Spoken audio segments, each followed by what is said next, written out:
Donc, midi et une, on va commencer. Bonjour tout le monde, bon midi, quelques heures avant la fin de semaine. J'espère que vous allez bien. On a une belle journée ensoleillée, donc c'est motivant, c'est inspirant. Puis on va avoir une excellente visioconférence aujourd'hui qui s'intitule Les genres journalistiques, la production de contenu et les influenceurs, remédions à la confusion du public avec notre invité qu'on est très content de recevoir, Patrick White, professeur en journalisme et directeur du département de journalisme, du programme plutôt de journalisme à l'École des médias de l'UQAM. Bonjour Patrick, vous allez bien? Bonjour. Super. Donc aujourd'hui, l'objectif, c'est vraiment de démêler un peu toutes les notions journalistiques. On tient à préciser, ce panel était surtout pour le grand public. Si on a des journalistes dans la salle ou des professionnels des médias, ça se peut que ce soit du contenu que vous connaissiez très bien, mais c'est toujours intéressant aussi d'avoir un retour sur ces notions-là. La première partie va être très instructive, très informative. Patrick va nous définir les différents métiers qui existent dans le milieu journalistique. On va ensuite parler des distinctions entre les genres journalistiques. Pour la deuxième partie, on va discuter sur différents enjeux journalistiques, Patrick et moi. Et finalement, pour la dernière partie de la visioconférence, c'est la place pour vos questions. On a envie de vous entendre, de répondre à vos questions. Donc, tout au long du panel, je vous invite à inscrire vos questions dans la section au bas de l'écran où c'est écrit « Converser ». Ça se peut que ce soit écrit « Chat » ou peut-être « Discussion ». Vous pouvez inscrire vos questions tout au long du panel et moi, à la fin, je vais les sélectionner pour qu'on puisse y répondre. Vous le savez, la semaine de la presse et des médias, c'est l'occasion pour le milieu journalistique de rappeler l'importance du travail journalistique, le rôle des médias au sein d'une société afin de préserver notre démocratie. Et nous, cette année, on avait envie de mettre l'emphase sur ouvrir le dialogue. Pourquoi? Parce qu'on a envie que les citoyens, les citoyennes et les professionnels des médias puissent ensemble discuter des enjeux de notre profession pour, bien sûr, rétablir le lien de confiance et trouver des solutions. Donc, merci beaucoup pour votre participation et je cède à l'instant la parole à Patrick. On pourrait débuter tout de suite. Qu'est-ce qu'un journaliste? Bonjour tout le monde. Je vous parle directement de l'École des médias de l'UQAM aujourd'hui. Alors, essentiellement, un journaliste, à la base, c'est un professionnel. Et la plupart des journalistes au Québec sont formés dans des écoles de journalisme. Alors, on a le Cégep Jonquière, qui est un programme collégial, Arts et technologies des médias. C'est un programme de journalisme qui se donne au niveau collégial. On a un programme de baccalauréat en information et communication à l'Université Laval avec une composante importante en journalisme. On a le bac en journalisme à l'UQAM qui existe depuis 25 ans et qui est un programme contingenté. On accepte 60 étudiants par année. Et il y a également un programme de journalisme à l'Université d'Ottawa. Il y a un programme de DESS en journalisme et un certificat à l'Université de Montréal. Et il y a également un programme de journalisme, un bac en journalisme à l'Université Concordia, qui est une université anglophone à Montréal. Donc, un journaliste, à la base, pour moi, c'est un professionnel. C'est quelqu'un qui, normalement, dans le cadre de son travail, est membre d'une association professionnelle.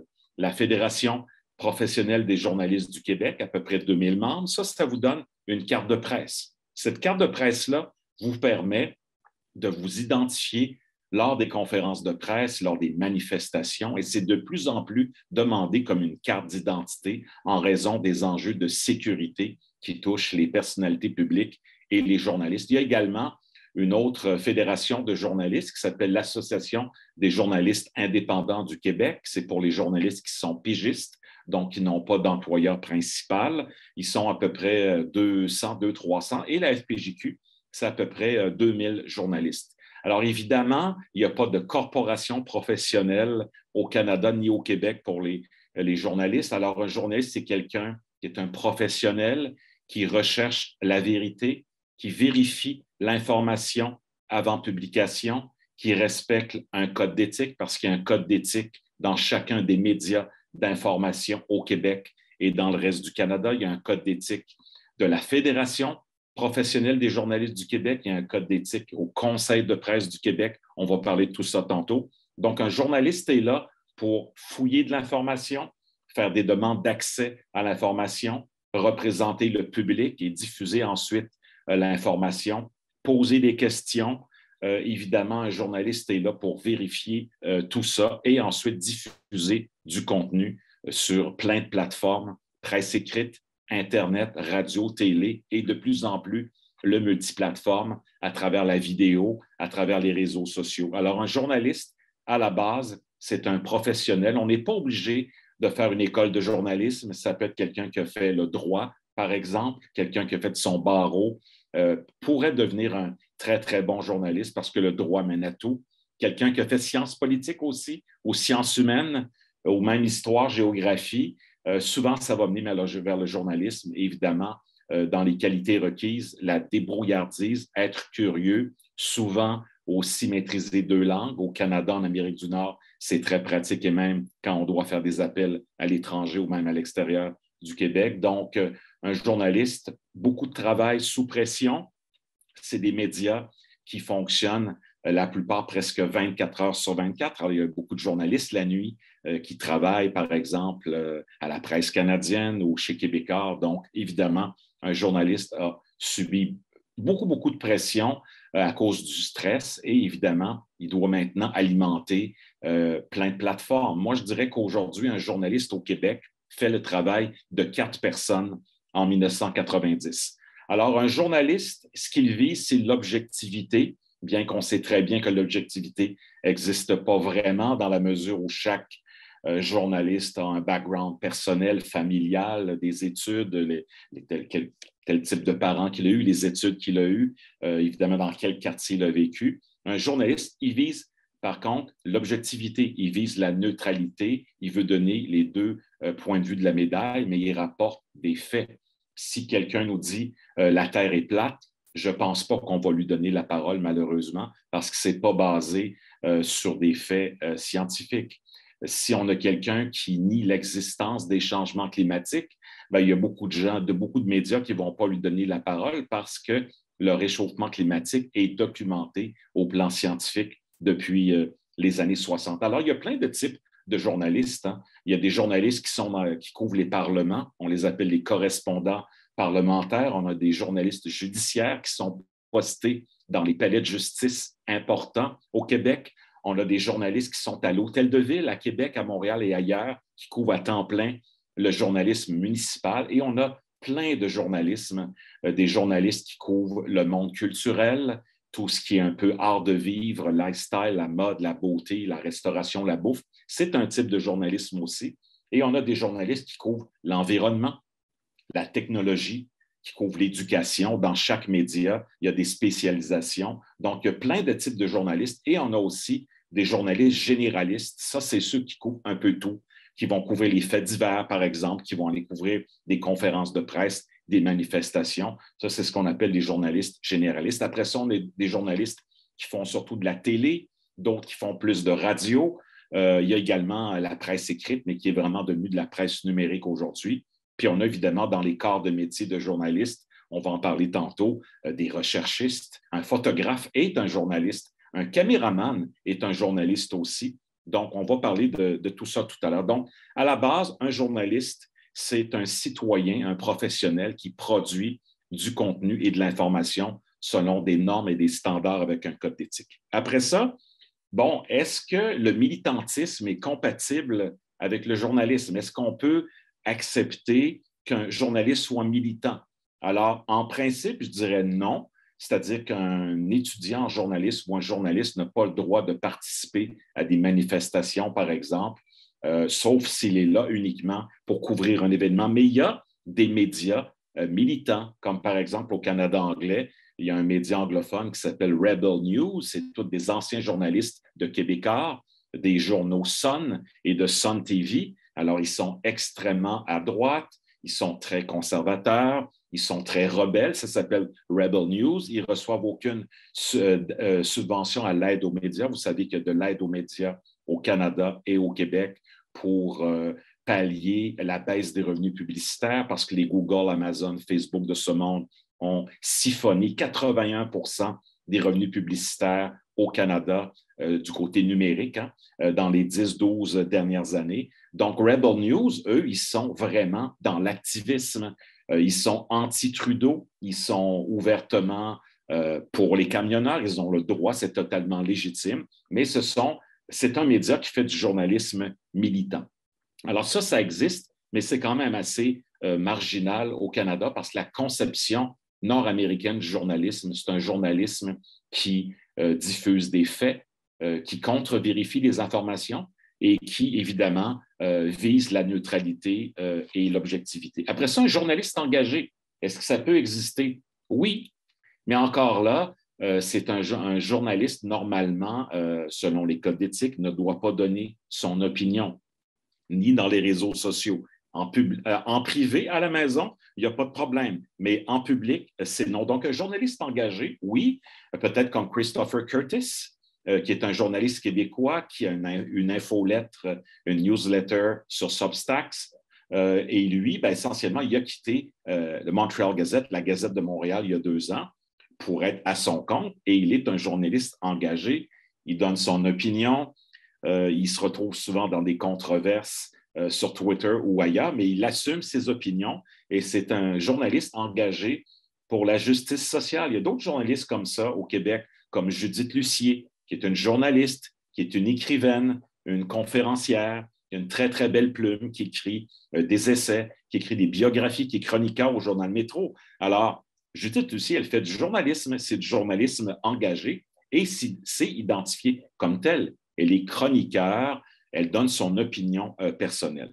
Après ça, c'est quoi un chroniqueur? Un chroniqueur, c'est comme Patrick Lagacé, par exemple. Patrick Lagacé, dans son cas, c'est un journaliste. Il a une formation en journalisme. Il s'identifie comme un journaliste et il a droit à ses opinions dans les articles. Il est embauché comme chroniqueur, mais tout est basé sur des faits et des entrevues que lui fait. Mathieu Bock-Côté, c'est un sociologue qui est chroniqueur aussi. Il est au Journal de Montréal, il est à LCN, à TVA, au Journal de Figaro à Paris et sur la chaîne CNews en France comme chroniqueur. Alors, c'est un chroniqueur d'opinion qui n'a pas de background en journalisme, mais ce n'est pas grave. Il est là pour donner son opinion personnelle et son opinion ne représente jamais ses employeurs. Ça, c'est important de faire la part de deux. Donc, un chroniqueur est payé et identifié comme quelqu'un qui donne son opinion personnelle.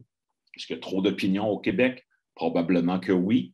Évidemment, les réseaux sociaux amplifient tout ça, mais oui, il y a beaucoup de journalisme d'opinion au Québec. On a Régis Labombe, l'ancien maire de Québec, qui est rendu chroniqueur d'opinion à la presse depuis hier. Ça a été bien reçu. Il y a des chroniqueurs d'opinion dans tous les journaux des coops de l'information, partout à travers le Québec, les anciens journaux GESCA, Groupe Capital Média. Il y a beaucoup de chroniqueurs chez Québécois. À Radio-Canada, ce n'est pas des chroniqueurs, c'est plus comme des analystes, mais il y a des chroniqueurs invités pour commenter l'actualité. Les journalistes à Radio-Canada ont les normes et standards journalistiques. Ils ont un guide qui s'appelle les normes et pratiques journalistiques. Donc, ils sont extrêmement restreints par rapport à ce qu'ils peuvent commenter, sauf si on t'embauche comme analyste, comme Michel Cog, par exemple. Alors, c'est important de faire la distinction en tous ces corps de métiers-là. Après ça, on parle de producteurs de contenu.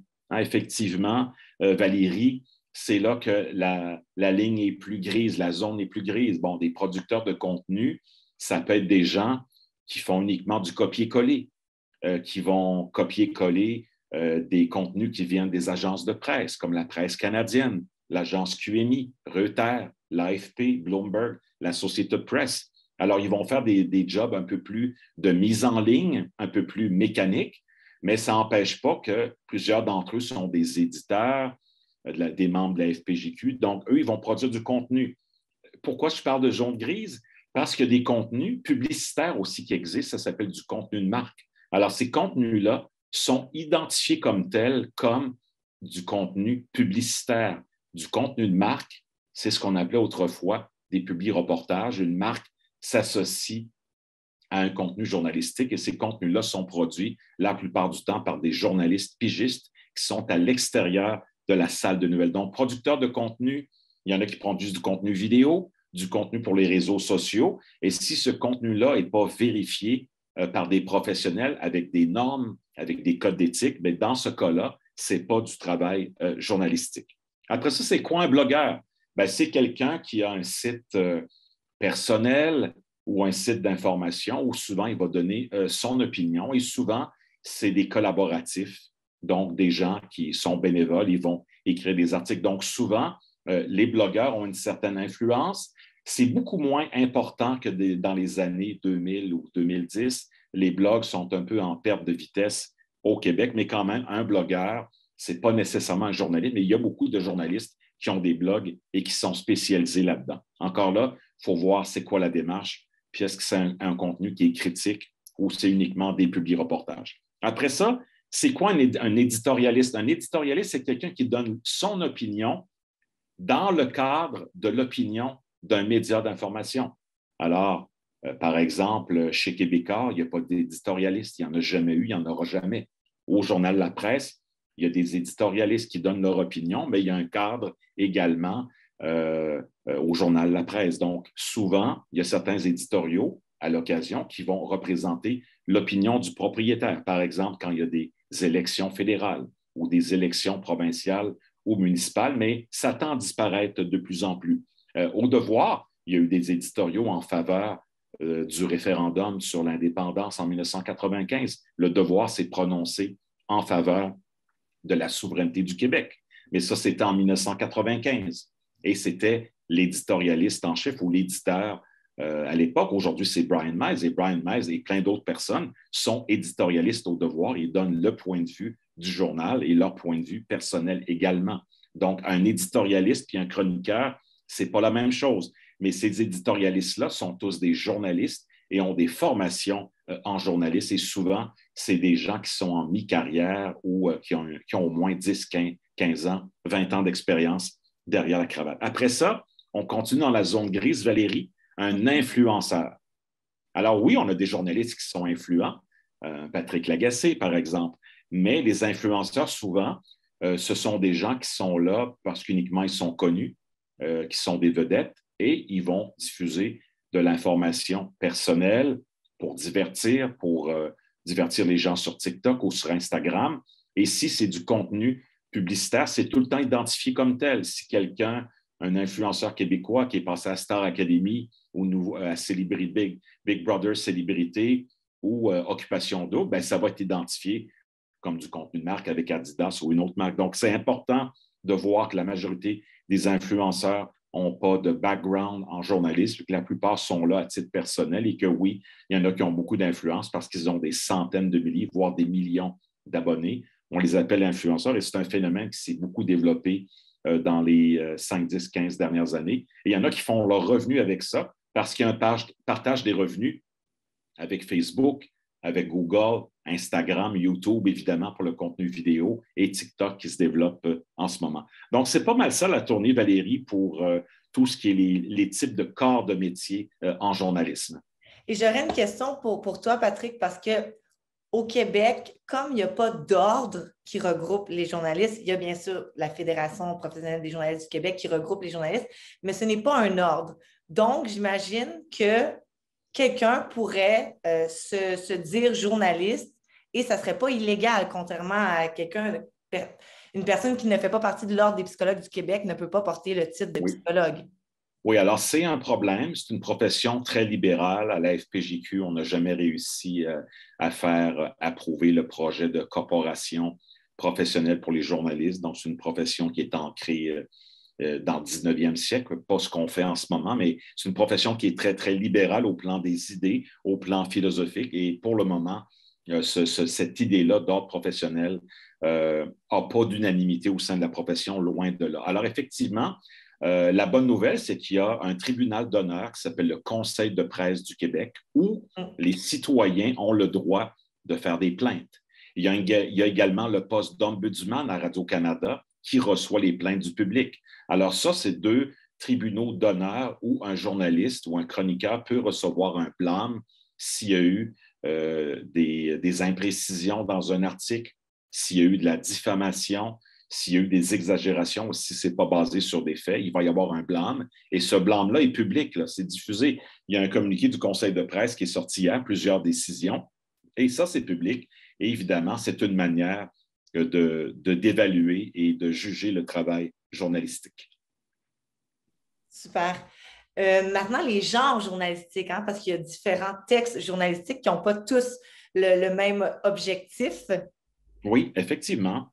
Alors, les genres, ben, j'en ai parlé tantôt, il y en a des tonnes, hein. Premièrement, il y a les chroniques où là, on donne l'opinion de quelqu'un qui a ou non un background en journalisme. Ça se développe beaucoup dans les journaux, à la radio, à la télé. Après ça, les billets, ça peut être des billets d'humeur, un peu comme Pierre Foglia à l'époque dans la presse. Il y en a dans le Journal de Montréal, le Journal de Québec et ailleurs. Donc, c'est toujours de l'opinion, c'est très personnel. Tu as l'éditorial qui représente le point de vue du journal, mais aussi le point de vue du journaliste qui est bien documenté, comme à la presse, au Devoir ou dans d'autres médias où il y a encore des éditorialistes. Donc ça, évidemment, il y a un processus journalistique très, très fort là-dessus, mais c'est de l'opinion.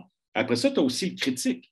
Alors hier, je suis allé voir une pièce de théâtre de Michel Tremblay au Théâtre du Nouveau Monde à Montréal. Bien, il y avait beaucoup de critiques de théâtre qui étaient là hier, même des journalistes à la retraite, comme Claude Deschênes, anciennement de Radio-Canada, qui écrit pour des blogs culturels spécialisés. Alors, un critique en cinéma, en théâtre, par exemple, ou en littérature, c'est des gens qui ont un intérêt très développé pour la culture, qui s'intéressent au cinéma, au théâtre, à la musique aussi. Il y a des sites spécialisés en critique de musique au Québec, comme Paname 360, avec Alain Brunet, qui est un journaliste qui a 40 ans d'expérience au quotidien La Presse comme journaliste musical. Donc, on a plein de journalistes qui sont des critiques de musique classique, des critiques de hip-hop, donc beaucoup de journalisme spécialisé en art et spectacle qui vont aller couvrir le spectacle de Sting hier soir au Centre Bell, au Centre Vidéotron. Donc, le critique, c'est quelqu'un qui a le droit de donner son opinion parce qu'il sait de quoi il parle. Il s'intéresse à la musique depuis des années. Il lit 150, 200 livres par année. Il est équipé pour faire de la critique littéraire. C'est souvent des gens qui ont étudié en littérature à l'université parce que la littérature mène aussi au journalisme. Ensuite de ça, on a des journalistes qui font de l'enquête. Alors, si on regarde le bureau d'enquête de Québécois aujourd'hui, c'est une quarantaine de journalistes. À Radio-Canada, on a l'émission Enquête et plein de journalistes qui font que de l'enquête, comme Thomas Gerbet, qui est un journaliste vedette à Radio-Canada. On a un bureau d'enquête maintenant dans les coops de l'information.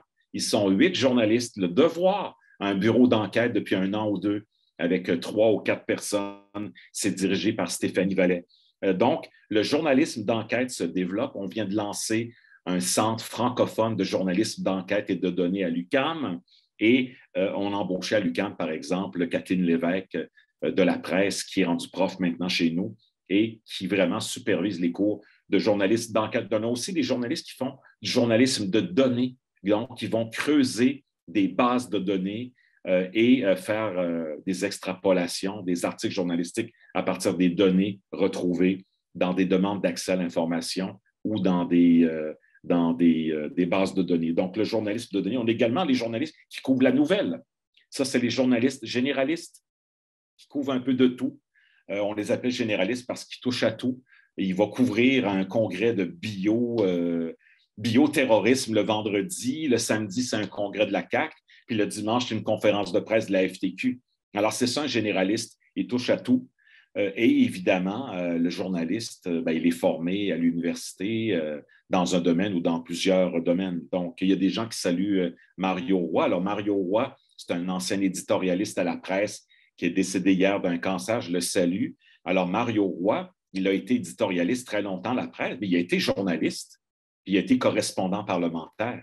Donc, dans ses 30-40 ans à la presse, il a été journaliste sur le terrain, correspondant parlementaire et éditorialiste. Il y a eu des rôles très, très différents. Donc, on a des journalistes qui font du reportage, qui font beaucoup de terrain. On a également ceux qui couvrent les faits divers. Les faits divers, oui, on parle des chiens écrasés, de tôles froissées, mais on parle quand même de la couverture d'événements comme lac mégantic, comme évidemment les inondations, les accidents de voiture, tout ce qui est relié à la circulation puis au trafic, les féminicides, les homicides et tout ça, ça rentre dans ce qui s'appelle les faits divers et ça amène aussi un autre type de journalistes, c'est les journalistes judiciaires qui vont couvrir les procès issus de tous ces faits divers-là. Et ça, c'est très, très important dans la société. Mm-hmm. Donc, les genres journalistiques Il y en a plein. Hein. Il y a du journalisme littéraire aussi, donc des gens qui vont écrire des biographies qui ne sont pas de la fiction, mais écrits vraiment au plan littéraire. Donc, c'est un genre journalistique très développé aux États-Unis, mais évidemment, au Québec, on a des grands écrivains qui ont fait des biographies sur des personnalités connues. Puis on a des historiens aussi, comme Jean-François Nadeau, au Devoir, qui ont publié des biographies exceptionnelles sur Adrien Arcan, qui était le chef du parti nazi au Québec entre les deux guerres mondiales, qui a été arrêté durant la Deuxième Guerre mondiale. Alors, on a beaucoup de journalistes qui ont des formations d'historiens, de politologues. Moi-même, je suis formé en sciences politiques puis en journalisme. Donc, il y a plein de types de journalisme. Et pourquoi? Parce que la société est de plus en plus spécialisée. Il y a des journalistes au Québec qui couvrent uniquement l'intelligence artificielle. Il y en a qui couvrent les syndicats, donc des journalistes qui couvrent uniquement les syndicats. On a des journalistes qui sont spécialisés dans le domaine du droit, dans le domaine des assurances. On a des journalistes qui couvrent uniquement la finance et l'économie, comme Gérald Filion ou Pierre-Olivier Zappa à TVA. Donc, il y a plein de types de journalisme et évidemment, c'est important que les gens comprennent comment tout ça fonctionne. Oui, merci beaucoup, Patrick. Puis je pense que ce qui est important de retenir aussi, c'est que les chroniqueurs, les éditorialistes, ils vont donner leur opinion, mais toujours en s'appuyant sur des faits, ce qu'un blogueur et un influenceur ne va peut-être pas faire. Et pourquoi un chroniqueur va s'appuyer sur des faits? Bien, c'est parce qu'il y a eu cette formation-là et aussi parce qu'il respecte les grands principes journalistiques. D'ailleurs, la Fédération, on a notre guide de déontologie. Le Conseil de presse du Québec aussi. Radio-Canada, tu l'as bien soulevé tantôt, a ses normes et pratiques journalistiques. On retrouve à peu près les mêmes règles dans ces trois documents-là. Mais ma question, dans l'écosystème médiatique, il y a différents corps de métier, on l'a bien vu. Il y a des métiers qui ne sont pas du journalisme, comme un producteur de contenu ou un réalisateur, mais ils vont quand même traiter de l'information. Est-ce qu'ils sont tenus de respecter les codes de déontologie du journalisme? Bien, dans un média, oui, comme tous les réalisateurs à Radio-Canada sont des journalistes, ils ont un background en journalisme. Il y a des producteurs de contenu à Radio-Canada, des édimestres, ils ont un background en journalisme, ils sont soumis aux normes et pratiques journalistiques de Radio-Canada s'ils travaillent pour la division information de Radio-Canada. Donc, dans chaque média, il y a un code d'éthique. Un réalisateur à la radio, souvent, c'est quelqu'un qui a un rôle technique, mais il y a des réalisateurs qui ont un rôle éditorial. Donc, souvent, il y a des syndicats qui sont différents à l'intérieur de ces médias-là. À Radio-Canada, je crois que jusqu'à récemment, il y avait une quinzaine de syndicats. Donc, c'est important de voir que tout ça est bien réglementé. Puis, comme tu l'as dit, les normes et pratiques journalistiques à Radio-Canada, CBC, c'est ce qu'il y a de plus sévère au pays, là. Et c'est régi, supervisé par un service d'ombudsman et aussi il y a des plaintes qui sont traitées à tous les jours, là. Donc, ça, c'est important. Donc, un producteur de contenu chez Narcity Québec, par exemple, je présume que c'est quelqu'un qui a une base journalistique. Narcity publie beaucoup de contenu de marque. Donc, par exemple, bien, ça va être identifié comme du contenu de marque si c'est, je ne sais pas si on parle de vie nocturne à Montréal, puis que c'est commandité par une discothèque ou la ville de Montréal, ça va être identifié comme du contenu de marque, mais ils produisent du contenu qui est pour faire cliquer les gens, des contenus qui sont bien référencés dans Google, ce qu'on appelle le SEO, c'est-à-dire c'est des contenus qui sont faits avec des mots-clés pour être bien répertoriés dans les engins de recherche. Ça demeure de la production de contenu. On a des portails d'information au Québec comme Nouveau Moi, qui est anciennement Sympathico. MSN Québec existe encore. On avait des portails au Québec comme Canoë, où j'ai été rédacteur en chef pendant 3 ans. C'était un des plus grands portails d'information. Puis on avait beaucoup de producteurs de contenu qui produisaient des contenus voyage, art de vivre, de la formation générale, de la formation techno, de l'information sportive. Donc, évidemment, est-ce qu'ils sont tenus de respecter les codes de déontologie? Oui, mais ce n'est pas un ordre professionnel. Donc, il y a tout le temps eu une espèce de marge de manœuvre. Mais les codes de déontologie, c'est tu n'as pas le droit d'être en conflit d'intérêt, tu n'as pas le droit d'accepter les cadeaux, tu n'as pas le droit de faire relire tes articles avant publication, tu n'as pas le droit de soumettre tes questions à l'avance quand tu fais une entrevue avec M. Trudeau ou avec un politicien, un homme d'affaires ou peu importe qui, là. Donc, ces codes d'éthique-là sont là. On n'a pas le droit de plagier également. On n'a pas le droit de repiquer le contenu des autres. On doit les citer, on doit mettre les hyperliens et évidemment, ne jamais se placer en conflit d'intérêts. Aussi, on a des devoirs de ne pas diffamer les gens. Donc, il y a la loi sur la presse au Québec qui existe depuis 1929. Il y a la protection des sources des journalistes qui est reconnue par la Cour suprême du Canada. Ce qui veut dire qu'aujourd'hui, un journaliste n'est pas obligé de dévoiler ses sources et pourrait décider d'aller en prison à la place. Et ça, c'est reconnu par la Cour suprême du Canada. Donc, effectivement, il y a un enjeu avec le fait qu'il n'y a pas de corporation professionnelle journalistique comme un ordre professionnel des psychologues ou le Collège des médecins, mais il y a un encadrement juridique, légal, gouvernemental et aussi la Fédération professionnelle des journalistes du Québec avec son code d'éthique, l'Association des journalistes indépendants du Québec et tous les médias d'information, règle générale, ont un code de déontologie. Donc, ça, il faut le respecter. Mm-hmm.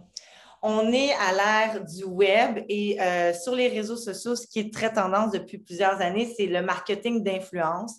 Donc, on paie des personnalités publiques pour qu'ils fassent la promotion de notre produit ou de notre entreprise. Et les journalistes, il y en a beaucoup des journalistes vedettes qu'on voit à la télé, qu'on entend à la radio. Est-ce que les journalistes peuvent accepter un contrat de marketing d'influence? Si tu es journaliste, tu n'as pas le droit de faire de publicité. Ça, c'est clair. C'est dans le code d'éthique. Il y a des exemples dans le passé, comme André Arthur, qui faisait de la publicité alors qu'il était présentateur des nouvelles à TVA. C'est quand même dans les années 70. Aujourd'hui, ça ne passerait pas. Il y a Josée Turmel, qui était présentatrice à TQS Québec, au Grand Journal, qui faisait de la publicité. Je crois qu'elle n'avait pas été embauchée comme journaliste, elle était embauchée comme animatrice, un peu comme Jean Lapierre aussi, qui n'était pas journaliste. Alors ça, il faut comprendre aussi qu'il y a beaucoup d'animateurs, par exemple certains météorologues à TVA ou ailleurs, qui ont le statut d'animateur et qui ne sont pas journalistes. Alors eux ont le droit de faire de la publicité. Après ça, le contenu de marque, c'est autorisé pour les journalistes en autant que ce soit identifié. En général, c'est des journalistes pigistes qui produisent du contenu de marketing et c'est toujours identifié. Quand tu es sur Facebook, on doit toujours taguer le client, le partenaire, c'est toujours indiqué sur Instagram, sur YouTube, sur TikTok. Donc, les journalistes qui font du contenu de marque ou du contenu publicitaire, ce sont souvent des journalistes pigistes. Il y en a plein dans le journal Le Devoir. Hein? Ça s'appelle les cahiers spéciaux du samedi. Beaucoup, c'est du contenu publicitaire, c'est ce qu'on appelle du contenu de marque. Il y a également des cahiers spéciaux dans la presse plus qui sont identifiés comme tels. Il y a la section extra, oui, la section extra aussi sur la presse.ca, la presse plus, c'est du contenu de marque, c'est identifié comme tel, comme du contenu commandité par une marque. Ça peut être la Ville de Montréal, ça peut être Adidas, ça peut être GM. Alors tout ça, en autant que c'est identifié, ça va.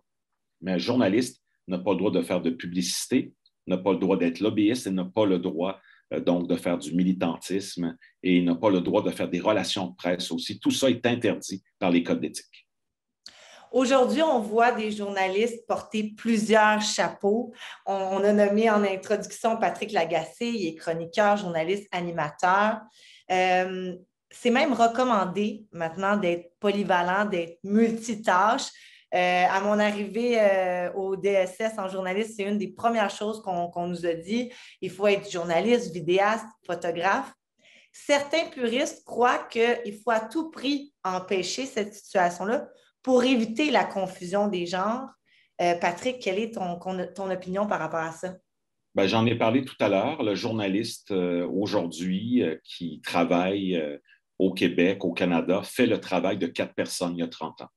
Alors, on est en mode journalisme multiplateforme. Les journalistes sont un peu comme des pieuvres. On leur demande de tweeter les conférences de presse en direct.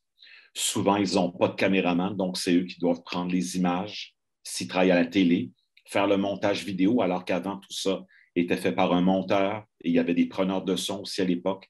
Il y avait des équipes à la télé avec des recherchistes et des réalisateurs. Alors, tout ça disparaît un peu avec la crise des médias. Nos salles de nouvelles ont ratatiné dans les 30 dernières années. Il y a eu des fusions entre Radio Mutuelle et Télémédia au début des années 90. Il y a eu la crise financière en 2008. On a eu l'arrivée de l'Internet en 2000 avec l'explosion de la bulle Internet également et des problèmes financiers au cours des 10-12 dernières années avec le siphonnage des revenus publicitaires par les Google, Amazon, Facebook, Microsoft de ce monde. Donc, il y a des enjeux. Le journalisme multiplateforme, oui, ça met une pression supplémentaire sur le journaliste.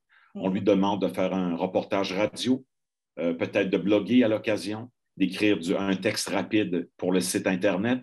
On lui demande de prendre des photos, de revenir au bureau, de faire un article, puis après ça, on l'envoie couvrir un deuxième événement. On lui demande de faire des directs à RDI toute la journée. On voit le travail de Sébastien Bovet à Radio-Canada aujourd'hui, qui fait de la radio, qui fait de la télé, qui fait le téléjournal, qui fait RDI, qui a également des chroniques à l'occasion sur radiocanada.ca. Alors, on demande énormément à ces journalistes-là. Moi, c'est pour ça que je suis d'accord avec l'idée que si on peut conserver le plus de caméramans possible, plus de monteurs, le plus de preneurs de son, pour permettre aux journalistes de creuser ces dossiers, de continuer à faire ces vérifications, parce qu'évidemment, cette pression-là est très, très forte sur le journaliste. On ne peut pas tourner les coins ronds, mais c'est extrêmement exigeant aujourd'hui d'avoir à faire tout ça. Et tu ne peux pas être bon dans tout. Effectivement. On demande un excellent français également. C'est une exigence de base en journaliste. Souvent, on va demander aussi d'être bilingue, qui n'est pas obligatoire au Québec, évidemment. Donc, il n'y a pas de confusion des genres. C'est du travail journalistique. Mais oui, le multiplateforme met une pression supplémentaire sur le travail des journalistes qui se retrouvent essentiellement à être connectés 10, 12, 18 heures par jour, tout le temps sur leur Twitter, sur leur Facebook, donc beaucoup également d'insultes qui rentrent à gauche, à droite dans les réseaux sociaux. Et ça fait partie de la pression et la santé mentale des journalistes. Le cyberharcèlement, un journaliste sur deux au Québec a subi du harcèlement en ligne, en tout cas avant 2019, parce que l'étude a été rendue publique la semaine passée. Donc, beaucoup de journalistes qui se réorientent en ce moment au Québec, beaucoup de burn-out également. Il y a un taux de roulement assez effarant dans les salles de rédaction. On est en pénurie de main-d'œuvre depuis au moins 2 ans au Québec et le taux de placement des étudiants en journalisme en ce moment est de 100 %. Pourquoi? Effectivement, parce que ce travail-là est très exigeant, très stressant. On produit beaucoup. On a l'impression des fois que c'est un peu comme une usine à saucisses, mais en même temps, on a des médias comme la presse où il y a 200 journalistes, là. À Radio-Canada, il y a des centaines de journalistes, même chose chez Québécois. Donc, on voit qu'on a quand même des grandes salles de rédaction au Québec et c'est vraiment du luxe qu'on peut se permettre parce qu'on a des programmes d'aide aux médias aujourd'hui. Au fédéral, 600 millions sur 5 ans. Au provincial, 250 millions sur 5 ans. Et ça permet aux médias de passer à travers la crise en ce moment. Oui, puis c'est quand même encourageant parce qu'en 2020, on assistait à plein de coupures là, dans les médias. C'était incroyable. Là. Oui, on est en train de sortir la tête de l'eau. C'est une bonne nouvelle. Le journal La Presse qui fait des profits, 14 millions de dollars de profits l'an dernier. Le Devoir qui fait des profits depuis 3 ans, alors qu'on sait que le Devoir a été menacé à de nombreuses reprises dans les 110 dernières années. Les coops de l'info, je crois qu'ils sont rendus à 45 000 abonnés payants maintenant. C'est une bonne nouvelle. Et également, on a plein de petits médias qui émergent, comme la Converse et bien d'autres. Il y a Urbania qui va très, très bien. Et on l'a vu, Radio-Canada qui a un financement stable depuis l'arrivée des libéraux au pouvoir à Ottawa. Et à TVA également, Québécois, beaucoup d'embauches. Un gros virage numérique au journal 24 heures. Le Journal de Québec, Journal de Montréal qui continue à embaucher beaucoup et toutes les dizaines de marques journalistiques de Québécois numérique. Si on regarde l'application Cube de Québécois aujourd'hui, c'est le contenu de 50 médias d'information de Québécois, des médias spécialisés en jeux vidéo, en nouvelles artistiques comme La Semaine ou encore le lundi, Éco-Vedette, tout ça, mais c'est quand même du contenu journalistique qui est produit dans ces médias-là et ça se retrouve sur des applications. Donc, c'est un peu le portrait en ce moment.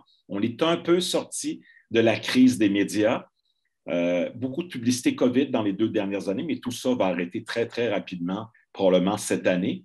Et l'aide aux médias, normalement, ça arrête en 2024. Donc, beaucoup d'interrogations au-delà de 2024, mais on peut dire qu'on souffle un peu dans le secteur des médias en ce moment. Il faut garder quand même un œil ouvert. On a accès, comme tu le disais, à beaucoup de contenu journalistique, mais dans l'espace public, les gens ont tendance à confondre les journalistes des chroniqueurs. On a bien expliqué la différence au début du panel. Mais est-ce que cette confusion-là mine la confiance du public à l'égard des médias? Oui, parce que les gens à la maison ne font pas la différence entre une chronique et un article journalistique. Donc, on va automatiquement dire, bon, ben, telle chronique, tel chroniqueur, c'est le point de vue du média. Non, le chroniqueur, il parle uniquement son nom personnel. Il y a beaucoup de chroniqueurs qui ne sont pas journalistes. Donc, on revient encore à l'essentiel.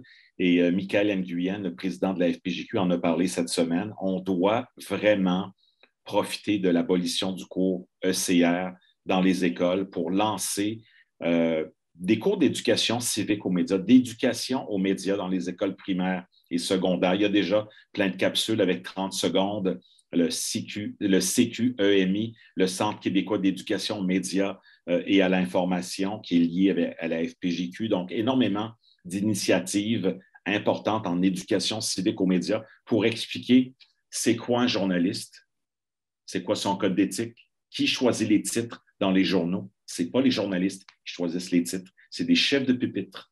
Donc, c'est des journalistes expérimentés qui vont faire la mise en page du journal et la mise en ligne aussi également. Donc, après ça, il faut expliquer tout de A à Z.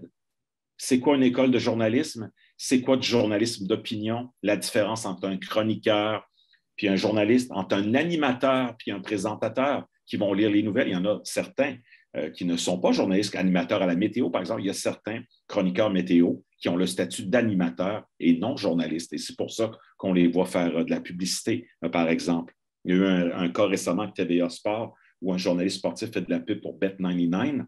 Ben, il y a eu une chronique là-dessus de Patrick Lagacé là-dessus il y a 2-3 semaines. Donc, oui, il y a des zones grises, mais je pense qu'à long terme, une des grandes solutions, c'est l'éducation civique aux médias, ce qu'on appelle le EMI, qui est très, très fort en France et ailleurs dans le monde. On a des projets avec l'UNESCO, avec l'Organisation internationale de la francophonie, et il y a vraiment beaucoup d'intérêt pour le Québec aussi avec le projet du CQEMI, avec Lynn Pagé et son équipe. Et oui, vraiment, je pense qu'on va devoir de plus en plus juste expliquer comment on fonctionne.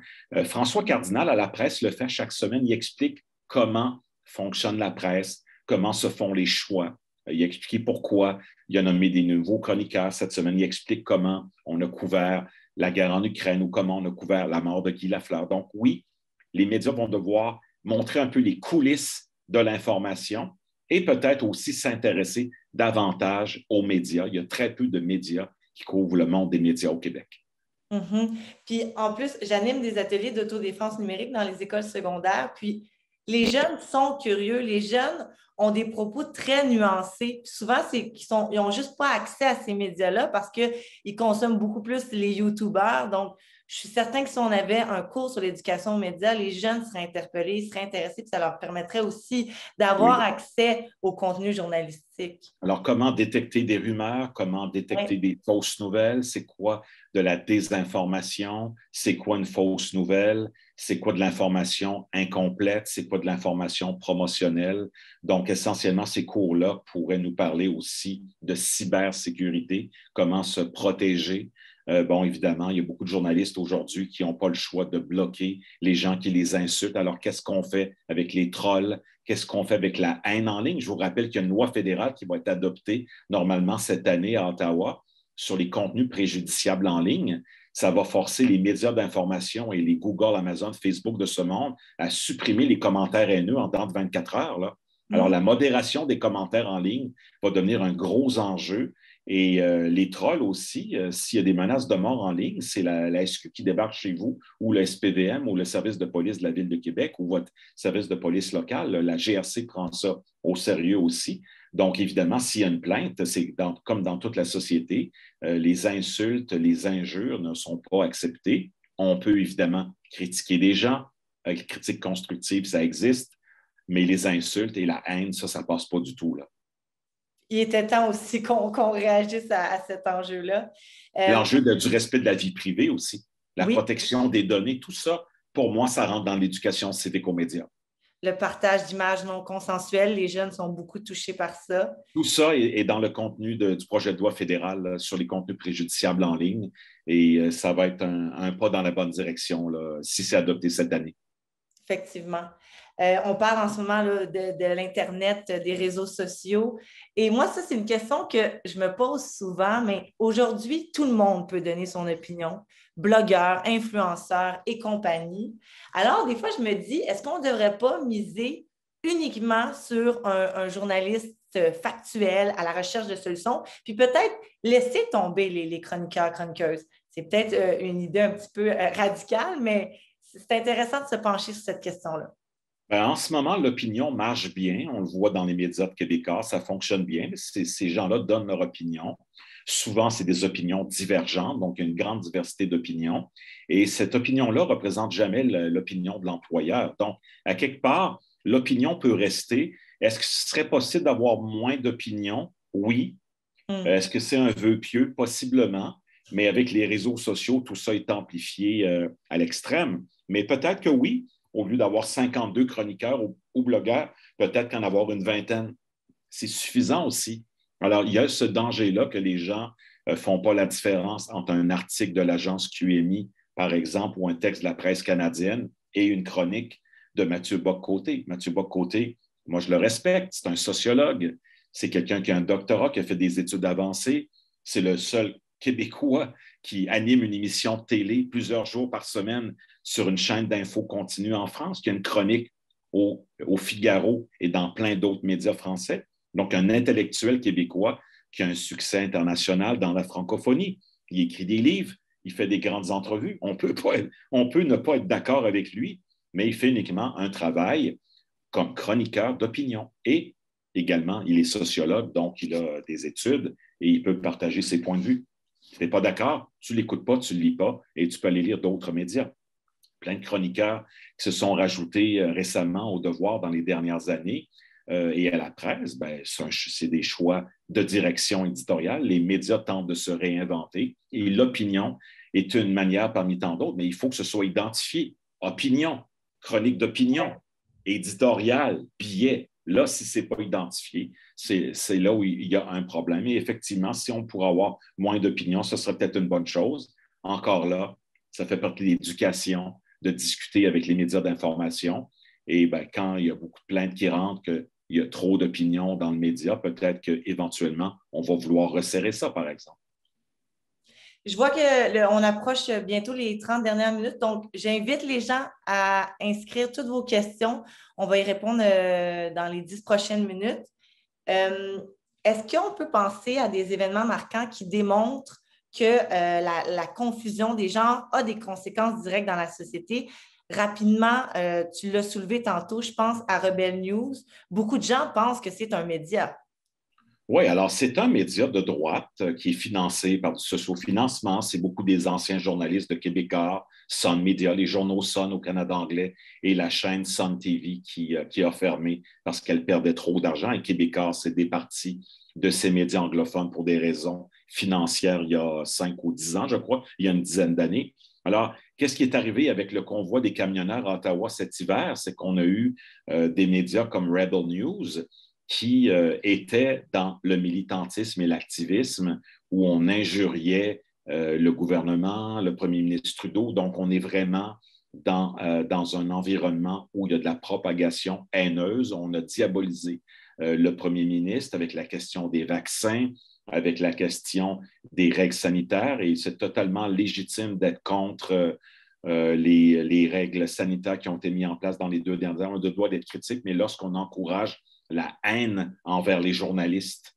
des autres médias, quand on encourage la haine envers le premier ministre, envers le gouvernement, bon, on a le droit de vouloir renverser le gouvernement si on veut. On est dans un pays libre, mais on a vu ce que ça a donné, l'invasion du centre-ville, les gens d'Ottawa qui ont perdu accès à leur ville pendant des semaines, les coûts que tout ça a entraîné. Ben, Rebel News était dans une dynamique qui a entraîné un non-respect envers un grand nombre de journalistes et également beaucoup de fausses informations qui ont été diffusées. On a parlé d'une journaliste qui avait été tuée, ce qui n'était pas vrai. À un moment donné, on a repris des informations qui venaient de Fox News sur le fait qu'il y avait, je crois, plus de 50 000 camions, ce qui n'était pas vrai. Le nombre de manifestants, c'était des faux chiffres également. Donc, dans cette dynamique-là, c'est quand même dommage. Également, ils ont organisé une manif contre les règles sanitaires dans le Vieux-Montréal l'an dernier. Ça avait mal tourné. C'est eux qui avaient organisé ça, là. Donc, est-ce que c'est un média d'information? Oui. Mais on voit quand même que c'est des gens qui sont dans l'activisme et qui ont une autre vision du monde. Moi, je respecte ça, je connais ces gens-là, mais il faut juste savoir qui sont ces gens-là. Qui les finance également, c'est ce qu'il faudrait savoir. Qui finance Rebel News? Alors, si quelqu'un veut enquêter là-dessus, ça ferait un bon sujet de journalisme d'enquête. Effectivement. Mais pour moi, on dirait que ça fait un non-sens de dire que c'est un média d'information, mais qui transmettent des fausses informations. Et ils transmettent des informations qu'eux jugent véritables. Et la plupart des gens qui travaillent là, c'est des journalistes qui ont été chez Québécois pendant des dizaines d'années, là, qui étaient dans les journaux Sun, qui étaient à Sun TV, qui avaient des chroniques même dans les journaux de Québécois traduites en français. Leurs articles étaient traduits par l'agence QMI aussi. Donc, ils sont passés de Québécois du jour au lendemain vers Rebel News et ils ont du sociofinancement, ils ont beaucoup d'appui, ils ont des centaines de milliers de gens qui les suivent dans les réseaux sociaux. Donc, ils représentent une frange marginale de la population, mais on se doit quand même de ne pas les diaboliser. Il n'y a rien de pire que de tenter de penser que ces gens-là n'existent pas. Et ce n'est pas vrai que les gens qui n'étaient pas d'accord avec les règles sanitaires étaient tous des covidios et des gens pas éduqués. C'est un autre truc qu'on a appris de la pandémie des 2 dernières années. Ça ne sert à rien de diaboliser et de ridiculiser les gens qui ne sont pas d'accord avec nous. Donc, ça va être très, très dur de rebâtir les ponts, mais il faut continuer à parler à ces gens-là puis tenter de comprendre ce qui s'est passé. Et ce qui est important en ce moment, c'est de reblaser, de redorer le blason des médias en expliquant comment les médias fonctionnent. Les médias ne sont pas pro-gouvernement. On était dans une pandémie avec tout le monde qui était confiné. Alors, dans les premiers mois, il y a eu beaucoup de services publics où les télévisions diffusaient en direct les points de presse, mais les journalistes étaient là pour poser des questions aussi. Est-ce qu'on aurait pu être plus agressif, plus critique? Oui, mais au début, la population était très fâchée de la manière dont les journalistes posaient les questions. Donc, il y a un contexte social aussi, où au début, tout le monde était très solidaire du gouvernement et la solidarité a baissé beaucoup dans les 2 dernières années à cause des règles sanitaires qui étaient très confuses et entre autres, ce qui est arrivé durant le temps des fêtes, ça brisait un peu le lien de confiance entre une partie de la population et le gouvernement du Québec en ce moment. Donc oui, les journalistes aussi continuent à faire beaucoup de demandes d'accès à l'information. On a un gros problème au Québec et au Canada. La droit d'accès à l'information, ici, au fédéral, c'est complètement désuet. On se bat contre le gouvernement qui donne des directives aux fonctionnaires de ne pas donner les infos aux journalistes. Et ça, c'est un très, très gros problème pour l'avenir. La loi a d'ailleurs 40 ans cette année. Puis à la Oui. Fédération, on va militer pour une réforme de la loi sur l'accès à l'information. Puis je tiens à souligner le point que tu as mentionné. C'est vrai que c'est important d'ouvrir le dialogue. Anne-Sophie Bézisery, qui est conseillère au Centre de prévention sur la radicalisation menant à la violence, elle a bien expliqué dans une formation qu'on a offerte à la Fédération. Si on ferme la porte à ces gens-là, ou comme tu le mentionnais, si on les ridiculise, si on les diabolise, ils vont encore plus se radicaliser. Donc, au contraire, il faut ouvrir la discussion. Je sais que des fois, c'est difficile parce qu'on peut recevoir des insultes, mais c'est vraiment important de ne pas fermer la porte à ces gens-là. Ben, je te donne un exemple. Il y a un nouveau Oui. média qui va être lancé au Québec lundi qui s'appelle Libre Média, qui est basé sur le sociofinancement. Alors, eux, ils disent que tous les médias traditionnels au Québec sont dans le champ, qui vont dire la vérité, qui vont rapporter la liberté de presse, qui sont complètement indépendants de tout financement gouvernemental.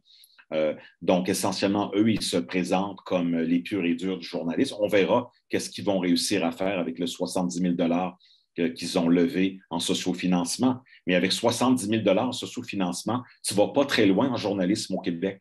Ça veut dire que tu n'as presque pas d'argent pour payer tes journalistes aussi.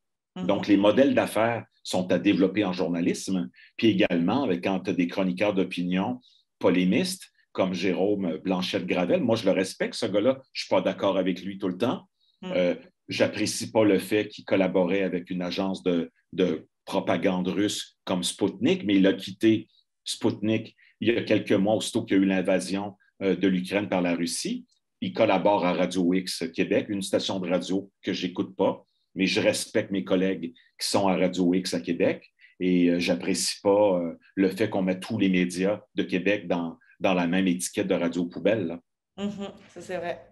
Il y a beaucoup de journalistes à Radio X qui font du bon travail. Il y a des animateurs à Radio X qui ont des backgrounds journalistiques. Évidemment, j'approuve pas ce qui se dit en ondes tout le temps. Puis voilà. Alors, c'est une question de respect envers les autres, de respect envers les Jérôme Blanchette-Gravel de ce monde. Puis en même temps, ben, on ne peut pas se permettre d'être d'accord avec des Alexis Trudel-Cossette qui sont des complotistes, qui diffusent des fausses informations, puis qui maintenant sont cachés sur des sites de propagande en Russie parce qu'ils ne sont plus capables d'être hébergés ici en Amérique du Nord, là.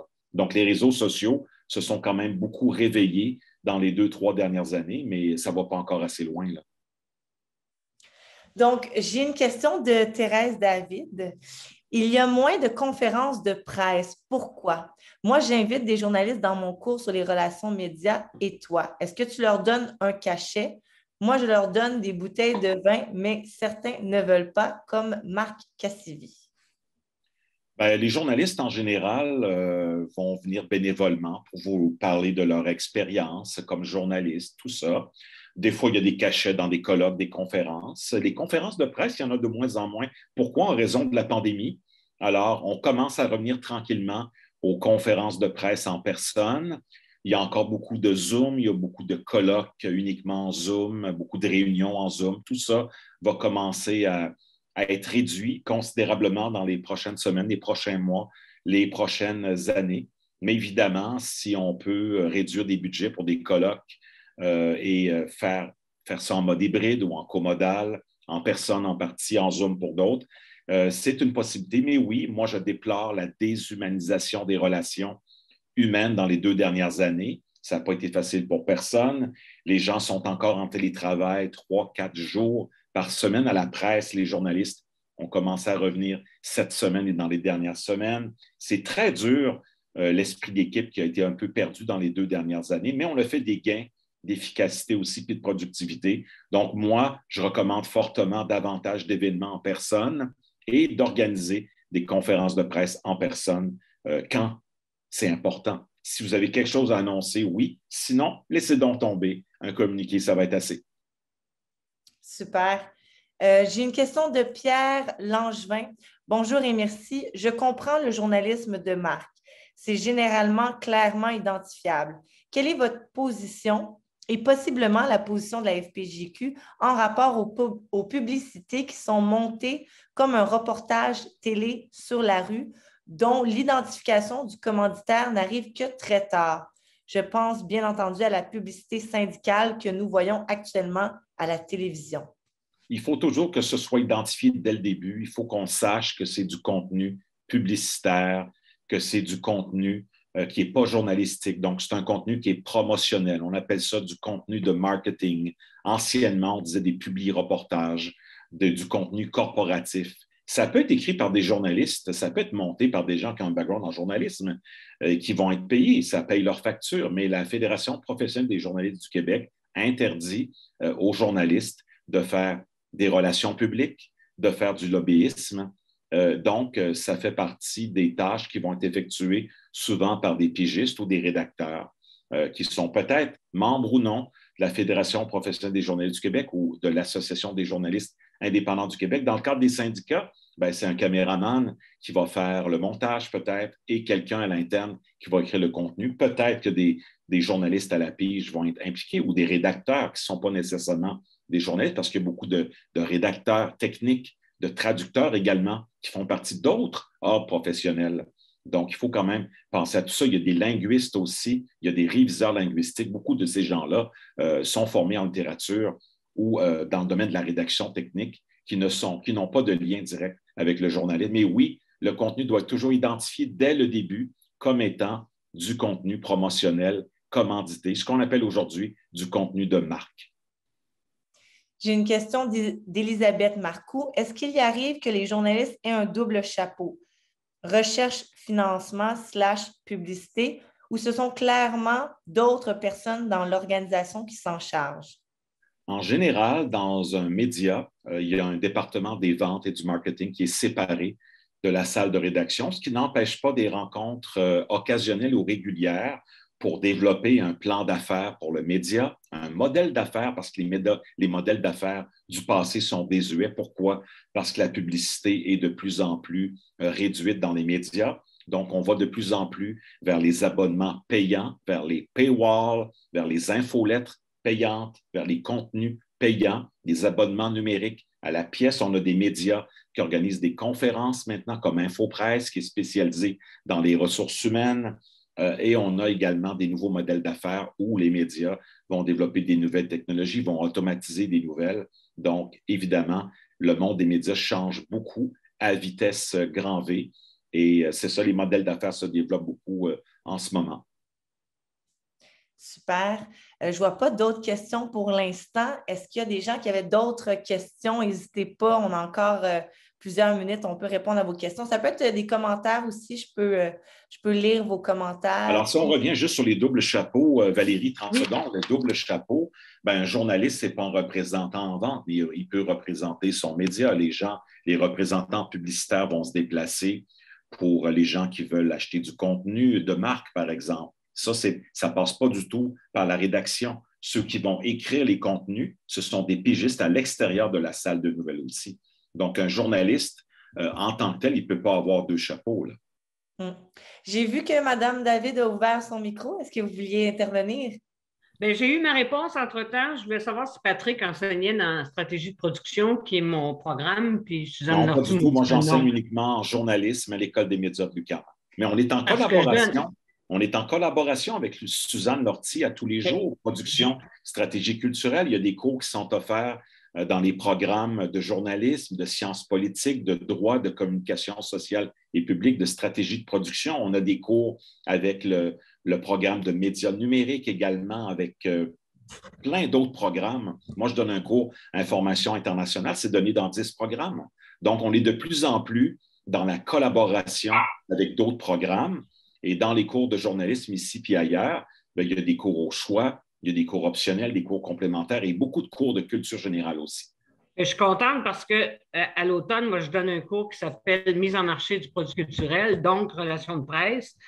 Et je leur explique c'est quoi des journalistes. Donc, le contenu de matin vient conforter complètement et alimenter mon cours. Alors, un gros merci, Patrick. Nous, dans les cours de journalisme, écriture de presse, on a des simulations de conférences de presse pour montrer à un journaliste comment se préparer avant une conférence de presse, comment est-ce qu'on se présente, comment est-ce qu'on pose des questions lors d'une conférence de presse, le fait qu'on doit s'identifier, donner le nom de son média, de se présenter à la table de presse avec une carte d'identité, de préférence une carte de la FPGQ, de l'UQAM ou encore de l'AGIC ou de l'Association canadienne des journalistes. Et après ça, le travail du journaliste, c'est de ne pas être au service des relations publiques. Le journaliste est là pour diffuser l'information, poser des questions et douter tout le temps.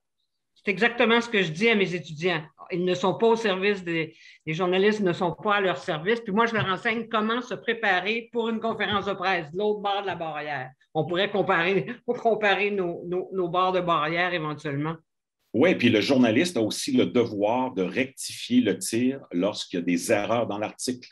On est obligé de publier une correction ou un rectificatif. Alors, à la presse canadienne, dans le Devoir, dans le Journal de Montréal, dans la presse, on voit souvent des rectificatifs, des corrections. Et ça, c'est une obligation des médias d'information de corriger sur le champ le plus rapidement possible, aussitôt qu'il y a une erreur de fait dans une chronique ou dans un article. Denise Perrault, qui a un commentaire ici, porté plusieurs chapeaux. Elle a été photographe, production de contenu, incluant la traduction pour des médias généraux spécialisés. Mais c'est correct, ça, là. C'est des actes journalistiques. C'est de la production journalistique. Alors oui, tout le monde doit évidemment payer son loyer. On vit une inflation effarante. Donc, tout ça est totalement compatible avec le contenu journalistique. Là, un photographe est un journaliste, quelqu'un qui traduit des dépêches de la presse canadienne ou de l'Associated Press de l'anglais vers le français. C'est un travail journalistique. Si c'est juste un traducteur professionnel, il fait un acte professionnel, mais il y a un ordre des traducteurs ou des traductologues au Canada, là. Puis il y a des banques linguistiques de dépannage qui existent. Et tout ça, c'est du travail professionnel, là. On a Elisabeth Marcoux qui a une question. Oui, ben là, vous parliez de formation. Est-ce que, ben, ça peut peut-être juste de me mettre ça en lien dans les commentaires, là, mais est-ce qu'il y a des formations de courte durée ou formations continues pour ceux qui sont déjà en emploi? Oui, alors il y a des programmes courts qui sont de plus en plus développés. À l'UQAM ou ailleurs, on a un projet de programme court en journalisme sportif qui est dans le collimateur, un journalisme scientifique aussi, on y pense. On développe des cours à la carte comme d'autres types de journalisme, l'immersion journalistique dans les milieux autochtones. Ça commence à l'UQAM en septembre prochain. Donc oui, il y a de plus en plus de programmes courts. Il y a des certificats en journalisme à l'UQAM, par exemple, à l'Université de Montréal. Et je crois qu'il y a des certificats également à l'Université Laval, l'Université de Sherbrooke et peut-être même à l'Université d'Ottawa ou à la Cité collégiale. Donc, on s'en va de plus en plus, en tout cas du côté de l'UQAM, dans l'air. Ce qu'on nous demande de plus en plus, c'est de développer des programmes courts. En journalisme, ce n'est pas fait. On est loin de ça, mais on est quand même en réflexion par rapport à tout ça. J'ai fait, moi, Elisabeth, le diplôme d'études supérieures spécialisées en journalisme à l'Université de Montréal. C'est 1 an. Puis, ça nous permet vraiment d'avoir un bon survol là, sur l'univers journalistique. Puis, il y a aussi beaucoup de cours qui sont très pratiques. On va toucher à l'écriture, au montage vidéo, à la radio, l'animation. Donc, c'est assez complet comme programme. C'est sûr qu'idéalement, je pense que le programme de journalisme, le bac en journalisme à l'École des médias a vraiment l'air complet. Moi, j'ai regretté de ne pas l'avoir fait. Mais sinon, dans les programmes plus courts, le certificat et le DSS sont très intéressants aussi. Oui, parce que ça, on parlait justement qu'on a plusieurs autres formations que des fois... Au cégep, quelqu'un qui fait son cégep à Jonquière en arts et technologies des médias n'a peut-être pas nécessairement besoin d'aller à l'université après. Si je regarde les besoins de Radio-Canada en région ou même de Québécois en région, ces gens-là, le taux de placement est à 100% en ce moment-là. Donc, il n'y a pas d'obligation d'être à l'université. Puis aussi, il y a des gens qui vont réussir en journalisme, qui ont fait un bac en cinéma, un bac en télé, un bac en sociologie, en droit, en Sciences Po, là, ou même en littérature puis en rédaction. Donc, c'est vraiment du cas par cas, c'est en fonction des intérêts. Puis à la fédération... Oui, vas-y, Patrick. La concentration des médias, on a une question là-dessus. Alors, la concentration des médias est dramatique au Québec. Ça l'est encore plus au Canada anglais, avec Post Media ou les journaux à Ottawa puis dans plein d'autres villes. C'est les mêmes journalistes qui écrivent dans les deux journaux. Ça, c'est totalement inacceptable. La concentration des médias en France, c'est extrêmement gravissime en ce moment. C'est des compagnies d'armement, entre autres, et industriels qui contrôlent une grande partie des médias en France. Pour les agences de presse, il y a tout le temps uniquement 3-4 grandes agences comme Reuters, l'AFP, Associated Press, qui existent depuis 150 ans chacune. Pourquoi? Parce qu'avoir une agence de presse mondiale comme Bloomberg ou Reuters, où j'ai travaillé pendant 11 ans, ben, ça vous prend des centaines de millions de dollars de revenus par année. Ça vous prend des bureaux dans 200 pays. Ça vous prend l'usage de satellites, d'équipements, des caméramans, des preneurs de son, des journalistes, des photographes. Et tout ça, au bas mot, c'est 1/3 de milliard par année pour une agence de presse. Alors, je ne connais pas grand monde qui accepterait de perdre de l'argent. L'AFP fait des profits en ce moment. En général, l'AFP n'est pas profitable. AP, c'est une coopérative, comme était une coopérative autrefois la presse canadienne. Donc, Associated Press, s'ils font des profits, ils n'ont pas le droit de les encaisser. Bloomberg, c'est une compagnie privée. On sait qu'ils font des profits. Et Reuters, ben, l'agence Reuters, c'est 3% du groupe Thomson Reuters. Et l'agence Reuters ne fait pas d'argent. Ils brûlent de l'argent, mais ils vont chercher 1/3 de milliard de revenus par année, puis ça va couvrir leurs dépenses. Mais c'est fini l'époque où on fait de l'argent avec l'information. Il y a trop de concurrence. Est-ce qu'il y a trop de concentration des médias? Oui. Mais ce phénomène-là a déjà été dénoncé par Florian Sauvageau et Jacques Gay dans les années 70, dans les années 80, et on a quand même accepté que les 6 journaux Unimédia aient dans le giron de Jessica, puis après ce groupe Capital Média, c'était quand même la moitié des journaux du Québec qui appartenaient au même groupe de presse, Power Corporation avant et après ce groupe Capital Média. Maintenant, c'est un OBNL sans but lucratif. Alors, on s'en va de plus en plus vers des médias OBNL sans but lucratif. Et parce qu'il y a peu ou pas d'argent à faire dans le domaine des médias. comment on peut empêcher la concentration des médias? Est-ce qu'on pourrait créer des projets de loi?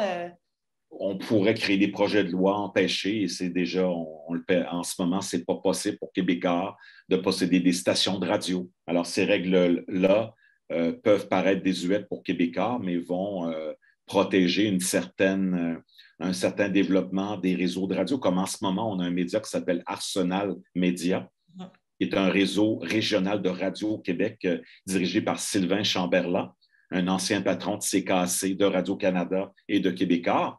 Ben, c'est un des plus gros réseaux radio au Québec, avec Radio-Canada, Cogeco et d'autres réseaux de radio. Alors, c'est une bonne chose qu'il y ait un arsenal média au Québec. Québécois contrôle une grosse partie du secteur de l'information, mais c'est quand même retiré du monde des hebdos. Et Transcontinental aussi, c'est retiré du monde des médias. Donc, les hebdos, maintenant, appartiennent beaucoup à des groupes locaux et familiaux. Et c'est peut-être une bonne nouvelle, mais on a quand même des déserts d'information au Québec. Puis ça, c'est une très mauvaise nouvelle. Alors, la bonne nouvelle dans la mauvaise nouvelle, c'est que le gouvernement fédéral, maintenant, finance à 60 millions de dollars pendant 5 ans l'initiative de journalisme local. Ça fait qu'il y a des dizaines de journalistes au Québec maintenant payés à l'aide de programmes fédéraux qui couvrent l'information régionale en Gaspésie, au nord du lac Saint-Jean, à Chibougamau, en Haute-Mauricie. Puis quand je parle de désert d'information, j'inclus la rive sud de Montréal là-dedans et la rive nord de Montréal et la ville de Laval, puis Saint-Jérôme. Alors, ces initiatives de journalisme local-là, c'est géré avec la presse canadienne et maintenant, ces articles-là circulent entre tous les médias québécois. Alors, la presse canadienne redistribue ces articles-là sur ce qui se passe, je ne sais pas, à Saint-Jean-sur-Richelieu ou sur la rive sud de Montréal ou en banlieue de Québec, où souvent, il n'y a pas d'hebdo. Et dans l'est du Québec, le nord du Québec, des trous noirs d'information, il y en a dans le centre du Québec, en Estrie, en Montérégie. Donc, on est en train un peu de combattre en ce moment ces déserts d'information-là. Et CBC vient d'annoncer la création de 14 postes de journalistes en région, dans des régions mal desservies. J'ai l'impression que Radio-Canada va peut-être suivre éventuellement là. Alors ça, c'est des bonnes nouvelles aussi et des solutions pour contrer les déserts d'information au pays. Il y a des gens, par contre, qui vont dire que ce n'est pas une bonne idée que les médias que le gouvernement subventionne les médias. Je crois que cette aide-là, dans un monde idéal, il faudrait qu'elle soit temporaire. Il faut que les médias développent des modèles d'affaires. Le gouvernement ne pourra pas être là éternellement. Je pense que 2024, il y a des chances que les deux programmes ne soient pas renouvelés. Si les conservateurs prennent le pouvoir éventuellement, tout ça va tomber à l'eau. Et M. Legault a toujours dit que ce n'était pas là pour la vie. Mais en même temps, on a besoin de médias d'information. La CAQ n'aurait jamais laissé tomber les 6 journaux de groupe Capital Média parce qu'on aurait perdu la moitié des journaux à Québec. Et du jour au lendemain, il y aurait eu un seul quotidien à Québec, totalement inacceptable. Pas de quotidien francophone Ottawa-Gatineau, inacceptable. Et on aurait perdu un quotidien en Mauricie, 2 en Estrie, la Voix de l'Est et la Tribune. Et aussi, on aurait perdu le quotidien du Saguenay-Lac-Saint-Jean. Ça, au plan démocratique, ce n'est pas acceptable. Je lis une question d'Alain et je tiens à préciser, Denise, je vais répondre à votre question à la fin du panel. Donc, Alain demande, existe-t-il des ateliers pratiques de courte durée pour comprendre en détail le fonctionnement des principaux médias sociaux? Oui, il y a des formations qui se donnent dans l'Association des médias communautaires du Québec, que moi, j'en donne souvent, comprendre le fonctionnement des réseaux sociaux. Souvent, c'est des formations qui se donnent à l'interne avec l'AGIC ou la FPJQ. Et si vous êtes membre de l'Association des médias communautaires du Québec, il y a souvent des formations comme ça qui sont données. Il y a des formations universitaires qui existent aussi. Puis vous avez des spécialistes comme Nadia Serrayoko qui donne des cours là-dessus à l'UQAM, Nelly Brière qui habite à Québec maintenant. Et on a beaucoup de spécialistes en réseaux sociaux qui offrent des formations sur demande. Donc oui, c'est le genre de trucs qu'on fait absolument. Oui, puis d'ailleurs, pour rebondir sur la question d'Élisabeth tantôt, à la Fédération, on offre aussi des formations sur des sujets très précis, soit sur les enjeux journalistiques actuellement ou sinon pour parfaire ses connaissances dans le domaine du journalisme. Donc, n'hésitez pas à visiter notre site web là, pour connaître nos formations.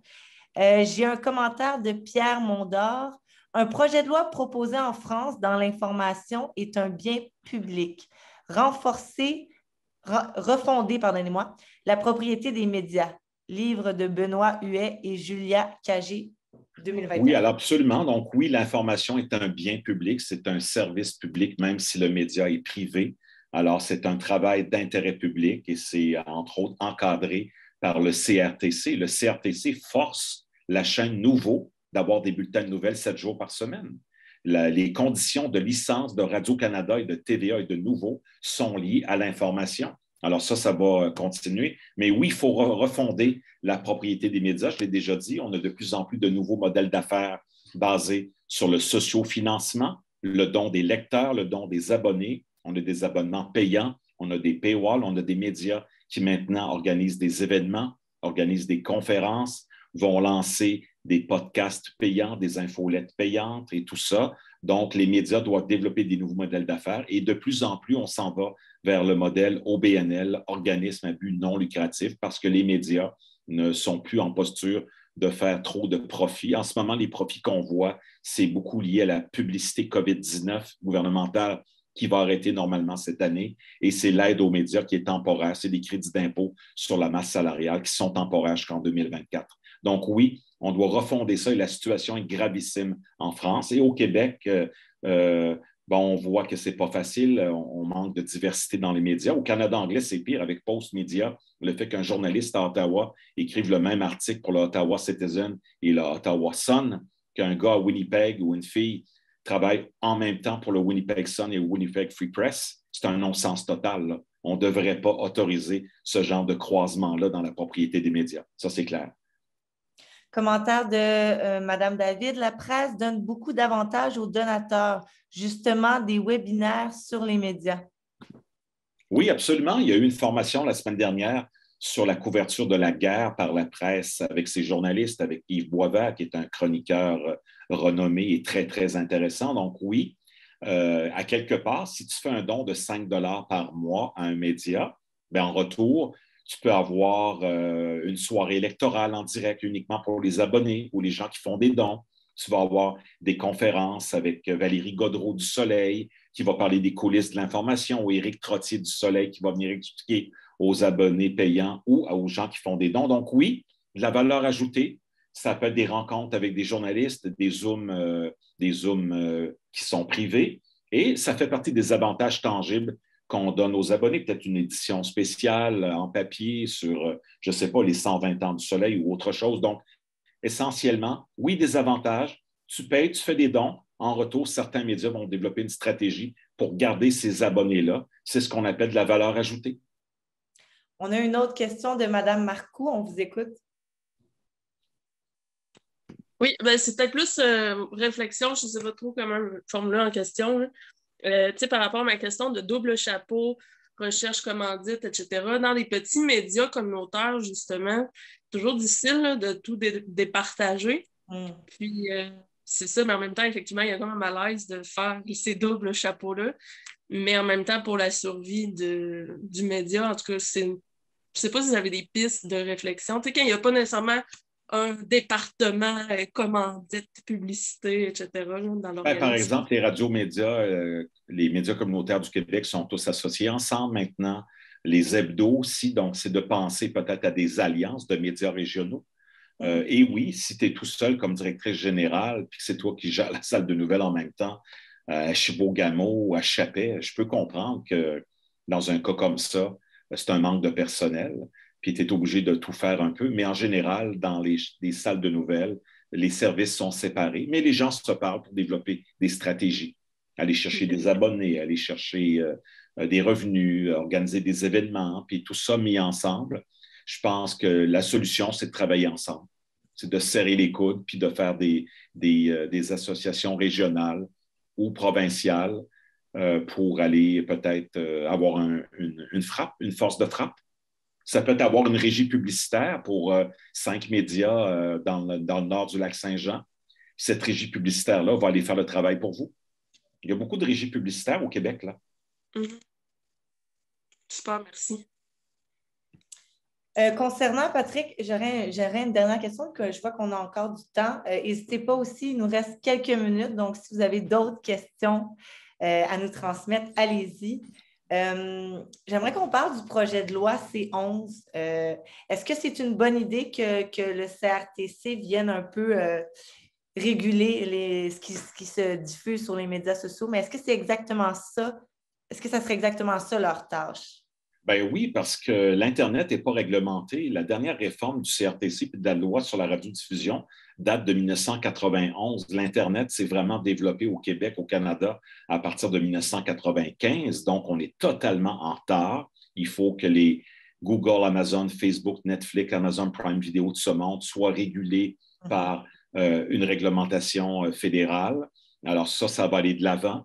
Il va y avoir des contenus, davantage de contenu canadien, des règles pour le contenu canadien, pour le contenu francophone, pour les contenus autochtones, et il va y avoir un partage de revenus avec les médias d'information, environ 150 millions de dollars par année qui vont retourner dans les coffres des médias d'information payés à travers un arbitrage.